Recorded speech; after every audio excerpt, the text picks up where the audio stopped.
I don't think this is over, and Senator Sanders is, I think, behaving rationally.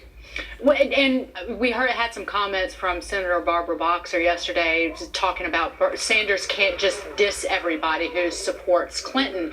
And it had the undertone, and this is coming from a woman, it had the undertone of essentially accusing him of sexism.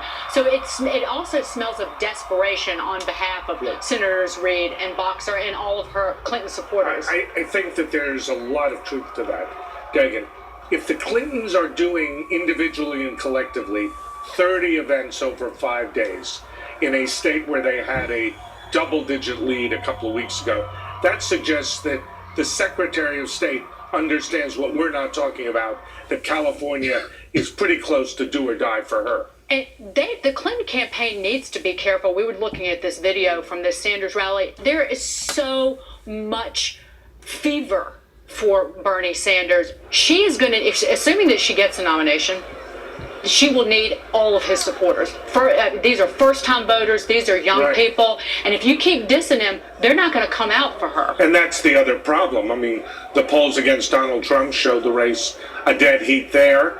Trump has been cutting into her working-class Democratic base. She's going to need... The AFL-CIO is actually going to put out talking points to try and shoot down Donald Trump supporters within the union. Precisely. So because of that, Hillary's going to need all the Sanders vote she can get, so she can't afford either to move too far left or to diss him, because she's going to need his supporters if, and I underscore, if she's the Democratic nominee. Odds of her getting the nomination?